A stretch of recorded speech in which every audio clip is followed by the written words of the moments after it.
welcome back to my channel. It's still your baby girl Gloria. You know how we do it on this channel. Please subscribe. Today I've got somebody all the way from the United States of America. Hey, USA.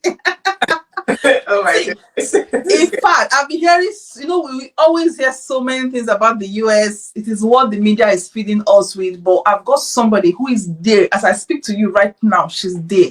So she's going to be telling us everything we need to know. I will leave her to introduce herself to you. She's got a YouTube channel. That's the name of her channel on her side. So don't worry, you know how we do it. Let her just introduce herself first before you run to her channel. So can we meet you, please? Hello, everybody. Good evening, good afternoon, whatever the time is in your side right now. So my name is Mercy Necker. I'm a mom of two. I'm a nurse here, an RN, and I've been in the States for a couple of years now. And I've been away from Nigeria, I want to say 7-8 years and all that. So that's pretty much all there is to me. Before I moved into nursing, I used to be in HR. So, I've gone around a little bit. Yeah, so that's all there is to it. There's nothing like really interesting and all that. So, yeah, so right now I'm in the States. I'm currently residing here with my husband and my two kids. And yeah, that's it. Nice to meet you. I was actually going to ask how long you've been in the USA. But I think you've said that. Yeah, I've been in the States over 3 years now, so I want to say a little bit over 3 years, so 3 going on 4, I believe. Okay. Yeah, so that's how long I've been here. And I'm currently in the state of Texas, and specifically in Dallas area. All right, Dallas, Texas. Right. So I know I understand that the difference between the currency, the pounds and the dollar is very different. So but we'll still talk about those, the currencies and everything. But I don't know if I can convert it to pounds. I don't know whatever way it goes. Last I heard, I don't know how true or what it is right now as we make this video. I did know sometime last week the pounds, not pounds, euro and dollar, they were equal in terms of equivalent and all that. And that has not happened in a long time. And now, to the best of my knowledge, as of when this video is being made, like dollar keeps going, like rising and rising and rising, and hopefully it doesn't catch up to the pounds. I don't know. Hopefully not. Yeah, hopefully not. But like, I don't know what's going on, but economically, it's just been crazy when it comes to, the currency, dollar currency. I'm actually checking there's a converter, although it's not 100% accurate. There's a converter I have, and it says £1 is $1.2. How is that possible? Yeah, I don't know what's going on, but it's basically the dollar has been on steroids for a couple of weeks now. And like, even when you translate that to Nigerian currency, that's a totally different ball game, because even a couple of months ago, dollar versus naira, it used to be 500, I believe, or even last month. And as of today, to the best of my knowledge, I know it's over $600. Wow. $1 to over 600. So it's crazy. It's crazy. Wow. Okay, before I forget, can I ask where you're originally from? I'm from Nigeria. I'm from the middle belt. Where are you from originally? Specifically, it's middle. Like, I'm from Kogi State, the Yoruba speaking part of Kogi State. The Kaba area. Yes, your name. I'm from Delta State, specifically Ika Agbo. So that's all right. Okay, so you're from Nigeria, so that's interesting. Are you kidding me? No, just for our viewers, just for the viewers. Oh yeah, the name Neka. That's very Nigerian. Neka. Yeah. Just in case, we've got people from all over the world that may be watching. Yeah, I'm Nigerian. My mom is my dad is Delta State. My mom is Anambra State, so that's why my name is Neka. Okay, that's beautiful. Yeah. So please, can I ask you, how much is your rent? When it comes to that rent, I don't know if you're ready for this, but I'll say That's very subjective. So, like I said before we started the video, we recently just moved.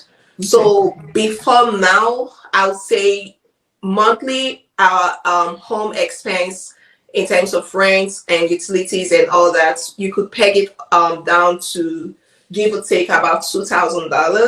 But $2,000. yeah, we used to be in Delaware, all right? And at the time, we thought Delaware was pretty expensive, but then we moved down to Salina. And all I can say in regards to this is our like expenses in regards to accommodation and utilities is almost a 50% increase from what we used to pay. But then why I'm saying this is it's subjective, right? So it all boils down to where you want to live, the area and all that. So that all goes to influence how much your rent or your mortgage or whatever is going to end up being. Okay. Now that you mentioned mortgage, I don't know if you have any idea on is it easy to get mortgage to buy houses, or do you have to be a citizen, or how easy is it? You don't have to be a citizen. At the end of the day, to the best of my knowledge, everything all depends on your credit history, if you're credit worthy, and basically to be this or to get to this point, you don't have to be a citizen. You just have to basically convince the bank, because it's a mortgage system, that you are a good person, like in terms of like financially, you're a good, they're taking a risk on you, giving you that amount of money. So they just want to be sure that their money is safe, and that has nothing to do with your status in terms of citizenship and all that. You just have to have, of course, you have to be legal in terms of having your papers, especially if you're going the mortgage route.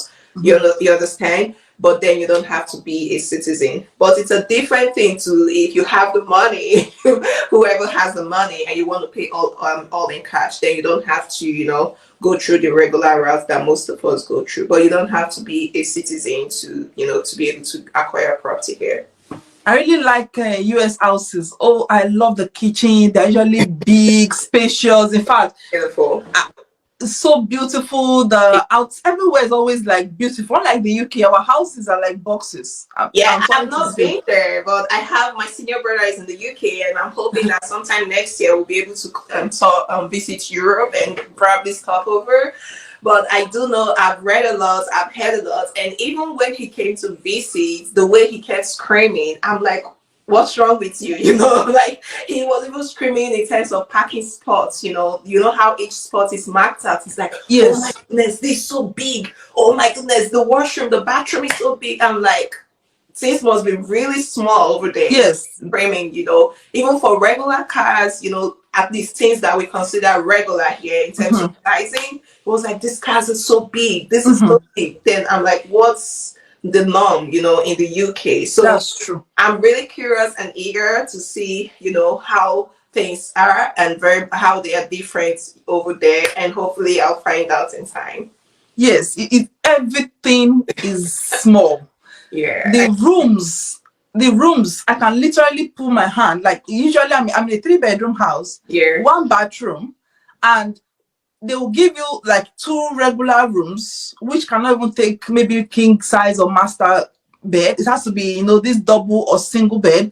And one of the room will be something small. You can actually put your hand and you'll be touching the other side. Are you serious? One of my rooms. Yeah, that's where I don't know. That probably, I would probably say that's a 2-bedroom. Then maybe the other one can be a storage or like an office or something. Because it should be a storage. I saw your office when you were kind of that office is the size of my own room. Yeah, this is my husband's office. I wish I had an office. The only place I could run to that the kids would not come find me. Find you. But, yeah. But then, like I said, it depends on what you want, because there are also houses here that are like on the smaller size. Like from where we moved to this place, in terms of size, it's at least triple the size of where we used to be. You understand? But I do understand what you're saying in terms of generally, things tend to be bigger according to what I've been told and what you're saying than when you compare to the UK. That's fine. Okay. Do you pay electricity, gas? Because we heat our house and we use electricity. Yeah, we do. So we've just been here, our current place, for a month. So I'm gonna go more of like what it's always been before we moved, right? Okay. So before we moved, on the average, what's your bill monthly basically is electricity, and then you have water, and you have okay, the internet. All right. Off my head, everything usually comes to give or take about $400. All right. $400. Okay. Yeah, because we didn't use like we didn't have gas there. But so electricity usually ranges from 150 to 200, and then water is usually give or take somewhere between 40 to 100. It all depends on usage. And then the internet, it's usually the heavier one. It's usually 120 to about 150 and all that. So there are a lot of variable because some months can be smaller, some months can be bigger, but it's usually about 400 and max of which Okay. I usually get livid. If we get up to 500, it's 500. Okay. Yeah. Okay. So that's about 2,000 with the rent. Just say about 2,005 in total every Yeah. month. Yeah. Okay. All right. So coming to the US, how easy do you think it is to find jobs? For even, let's say, I don't know how it works because here in the UK, I'm on a tier 2 visa. That means I am the main applicant and I've got dependents who are depending on my visa. So I had my job before I came to the country. So then my dependent, who is my husband or your wife, whoever it is, they will have to then look for job. And I always say it is easier to find job for dependents in England compared to I'm in Scotland actually. Okay. Compared to Scotland, because there are offices, there are big places where they can work. Okay. And students as well, they easily find office, the white collar job more in England. So how is it in the US? Are they dependent? And is it easy to find jobs? All right. I'm gonna take this. I know we're talking about US, but for the most part, I'm speaking out of my experience. All right. So coming to the US, all right, my scenario was a bit different.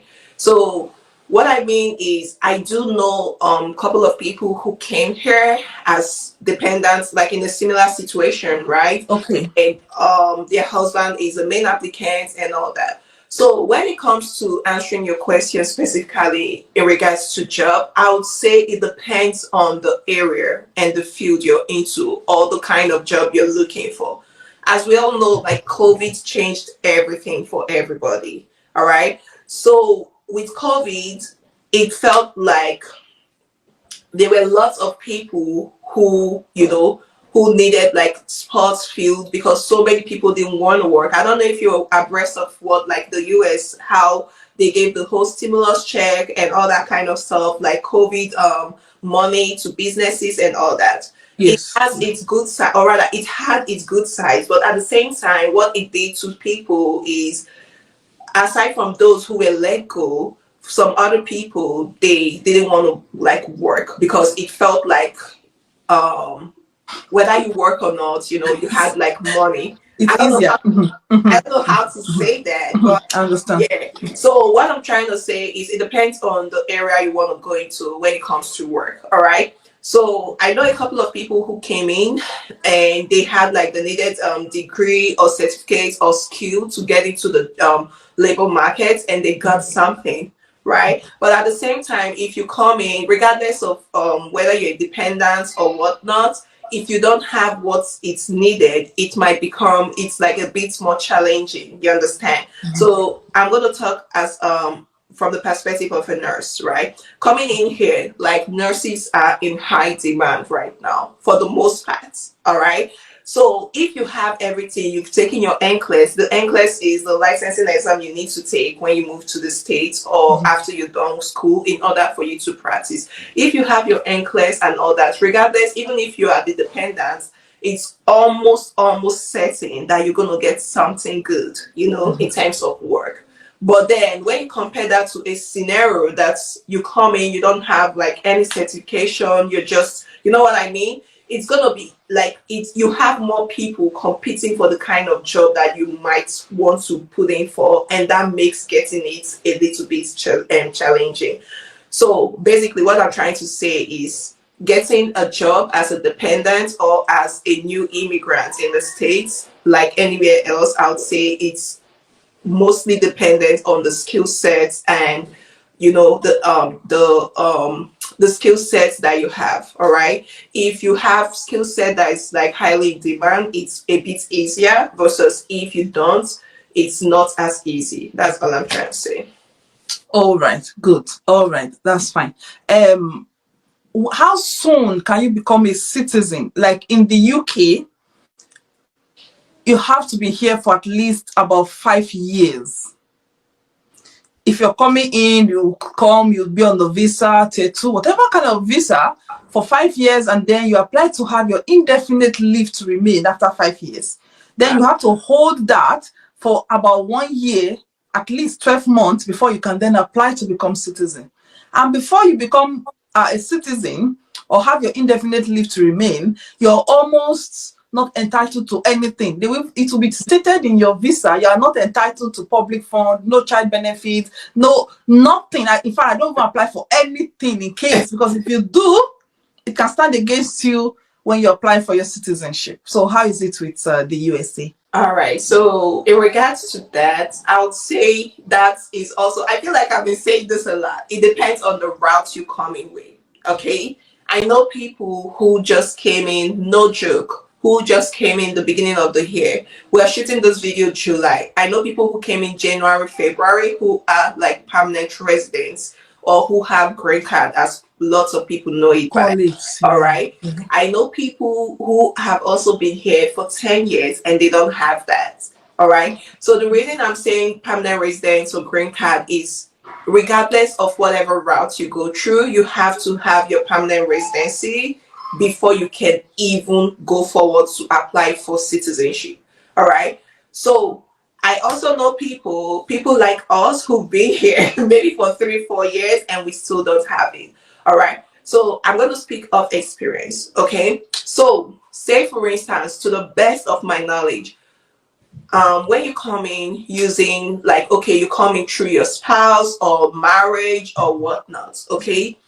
Every state is different in terms of the state, like the US here, they process, it's not, I don't know how to explain it. So your application is processed based on your state. So you can just move in here, say maybe you, Gloria, you are in Nebraska, and then I'm in Texas. So for instance, Nebraska's office, immigration office, could be faster than Texas. All right. We could apply at the same time, but you might get interviewed first. You might get processed first. And then mine might take maybe 1 year or 2 years.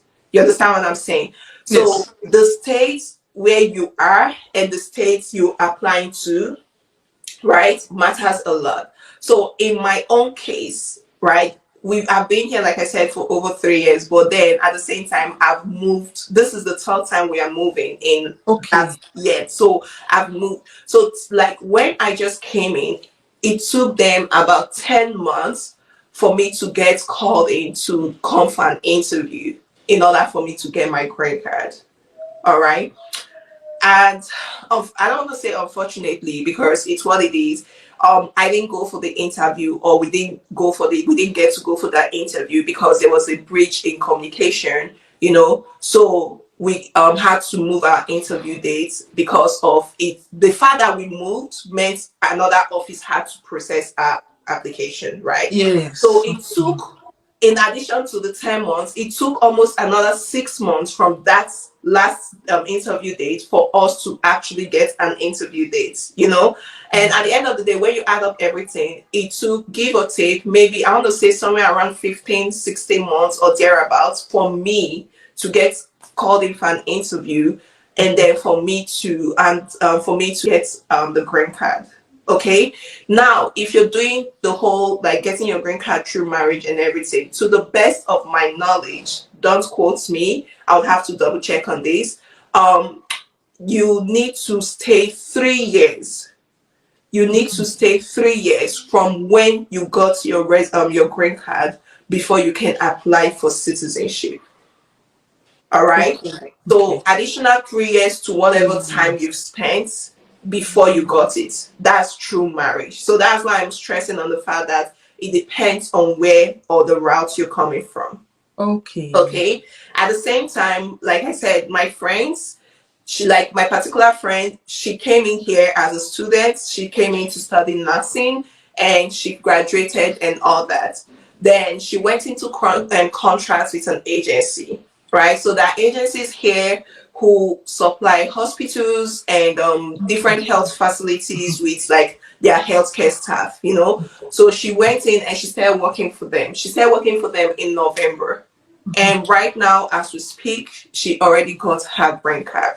Wow. Okay, but it's a different bracket from myself. It's a different bracket from, you know, so it all depends on the class or the brackets that you're coming with. All right, and all Yes. that. So that's, you know, as far as it goes when we talk about, you know, citizenship and all that kind of stuff. Thank you. Mhm. So, childcare in the UK is actually an automatic, what do you call it, contraceptive for me. Oh wow, Wait, let me that's explain. nice. Let me explain. God. Let me explain. Before Nah. I came to the UK, I originally thought I was going to have 3 children. No, 4 children. I originally thought I was going to have 4 children. I currently have 3 children, and the UK has automatically made me realize that I cannot have 4. Not because I don't want to have 4, but because I cannot afford to have 4. Yeah. There's no childcare in the UK is crazy. I cannot personally afford it because you pay per hour, and I have 3 children already. You like I So just it's childcare here in the States is a different issue. So I cannot even lie about that. Right now, I'm roasting because of this whole situation. I told you oh, so I literally have been at home with the kids because we cannot find childcare. So oh it's crazy. So this is not you don't want to put them in daycare. This is you have the money to put them, but okay. cannot find a spot for them. Wow. Yeah, yeah. I'm not even gonna lie to you. And it sucks because you cannot do much when like my kids, I have a 1 year old and then I have a 3 year old. So my kids are really small and I can't do I can't do nothing pretty much. You understand? And all that. So childcare is I think it's at this point maybe it's probably a universal issue. Maybe it is. Yeah. Maybe it is. Yeah. So at what age do they start school? Like for my daughter, she's going to be 3. My last daughter, she'll be 3, and she'll start nursery in August. Nah. So she'll be in nursery, which is paid by the government. It's paid Yeah. for by the government I know for like few days. yeah, Sorry, I know she'll be in that. nursery for a few days for 2 years, and when she's 5, she start primary 1. Yeah, I know that because my nephew's 4 years old. So when they said, "Oh, Joshua is starting school," I'm like, "What?" And the mom was so happy. So over here to answer your question, it's 5 years old for the most part. If you want to put your kid, it's not like you cannot put your kid in school before then, but then you have to pay out of pocket. You understand? So if you want to put your child in a regular school for most states, all right, and I think this is the same with Canada too. For most states, provinces, it's 5 years. Then you can get into kindergarten and all that kind of stuff. So right now, when it comes to daycare, you can do daycare, you can do private school and all that. That's all out of your pocket. So that's why Okay. lots of parents they're happy like when their kid is like 4 going on 5 because that's one whole daycare money that's being knocked off. All Okay. that. And Right. daycare is like crazy expensive as well. Right. Yeah. Okay. Just before we go on, health. I know you pay. We have free health. I call it free health. Oh yeah. Although some group of people have to pay maybe 600 and something. Just have to pay something not too much when they apply for their visa until they have citizenship. But recently during COVID, we the health workers, nurses, and so many of us we actually got a refund for what we paid for immigration health surcharge. So health is almost free. I don't in Scotland, I don't pay for prescription, I don't pay for medication, you don't pay for That cesarean must feel section, so good though. you don't That's pay for nice. anything. That's nice. So how is it in the US? I think even before you ask me this question, I think you already know what's the answer. I know. Because it's not like no like I don't even know what to say. One of the most expensive things in the US is the healthcare. It is expensive. I'm not even gonna lie. On the average, most people pay at least $20,000. Therefore, most of us, we don't want to go to the US because of racism, because of gunshots. Is it like, it's like money ritual? It's a lot of money. Like, I don't, no, it's good money.